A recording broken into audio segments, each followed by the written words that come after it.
Kopa Real Estate Storytime. Today is Thursday, May 7th, 2026. I'm Eric Peterson, broker and owner of Kopa Real Estate. I'm standing here in our new listing on Elysian in Parkside at Avery Ranch, and this is a special house for me because it's the same floor plan as the first home that I ever bought in Avery Ranch way back in 2007. Single story, 3 bedrooms, 2.5 baths, plus an office. This one is better than mine though because it backs up to the greenbelt, and right next to the home is the trailhead to the Brushy Creek hike and bike trail, which I have been on 1,000 times probably since I've been living out in this area. We've also got a really nice home on Eagle Knoll coming on the market, also on a greenbelt over in Morningside at Avery Ranch. Both of these homes are in the Round Rock ISD school districts of top-rated schools. This week we have a nice closing on Avery Woods and Ranch up Brushy Creek in Cedar Park, and a home went under contract over on Wedge Scale in Sarita Valley in Leander. Now, I wanted to give you an update about a story I said a couple of weeks ago.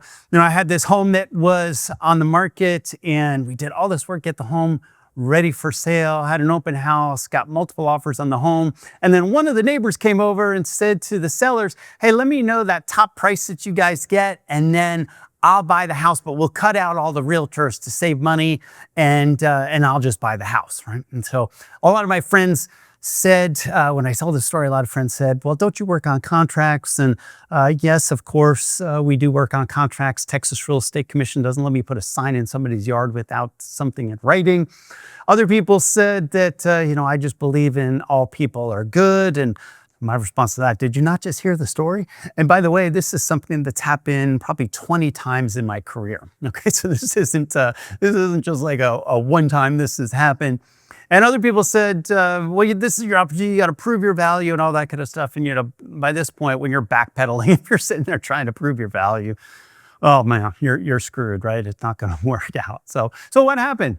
All right, well, just like the other 19 times that this happened, the sellers told me that they just followed the process and they trusted us and they appreciated what we did. And we closed on the sale of their house with myself and Joyce representing them on the sale, just like it's always happened. And does it happen because of contracts? I don't know, maybe that's part of it, I don't know. Does it happen because you believe in all people are good? Certainly not. Does it happen because of proving the value at that point? No. Here's what it really comes down to as far as operating a real estate business, certainly in my area. It's all about client selection. And we're just fortunate that we have the kindest, nicest, friendliest, great people that we're lucky enough to represent in the sales of their homes. And so all the times that this has happened, it's been the exact same result. So when I told this story, I think I posted a picture of myself with a beer, and just as a funny thing, but I wasn't worried at all. I knew how it was going to work out, and so it sure did. So if you want to believe in the good of all people, I don't know if that's truly right, but you certainly can still find people that you want to do business with practically on a handshake in our area. And we're lucky enough to attract so many of those people. So we thank everybody for your support. All right, on another note, we had a friend, one of our past clients actually reached out to us. They wanted to sell their house in California, asked me if I knew a real estate agent in the San Jose area. And as it turned out, I did know somebody who was great, and they just wound up closing on their sale. And I thought that I would tell you something that behind the scenes in real estate that's happening here that's important to me. A lot of people ask me, well, what would I do? And sometimes it comes across as self-serving, of course, because this is, I always compare my business to like I'm running a fried chicken restaurant. So this is my fried chicken that I'm telling people. But here's the story of when I needed to or wanted to refer somebody to an agent out of the area. What did I look for? One of the things that's really big for me is I want to make sure that the real estate agent that I'm recommending is not going to try to convince my friend to be selling the house off market. There's so many, especially of these big, large real estate brokerages that are trying to influence people to selling their home and really only advertising that house to the agents that are within that brokerage. And why are they doing it? Well, of course, it comes down to money.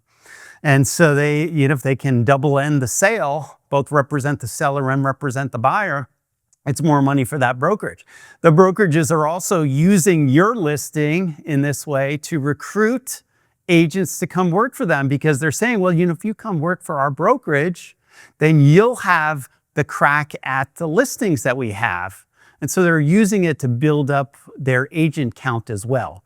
So if you're selling your house, I don't know why you would care about either one of those things. And myself, if I'm recommending somebody or recommending one of my friends to an agent out of the area, I'm not recommending any agent who's going to be participating in that kind of nonsense, right? It's just not good for you as a consumer. So what happened in the end, right? Everybody is happy. They did close on the sale and didn't have to worry about any of this kind of hijinks about selling the house from far away and worrying about their real estate agent doing something that's not in the best interest of the homeowners. Remember, we've also got a couple of home selling seminars coming up at the end of May, Thursday, May 28th at 6 o'clock and Saturday, May 30th at 10 a.m. I'm going to be running through everything that I've learned about selling a home for top dollar and as fast as possible that I'll be passing on to you, the current most up-to-date information that we've got from the market right now. So whether you're planning on putting your home on the market this summer or maybe a year from now, you would benefit by showing up and attending one of our upcoming home selling seminars. And of course, we've always got every Thursday, we have a home selling webinar going on at 11 a.m. as well. Thanks so much for watching. I appreciate your support and make it a great day.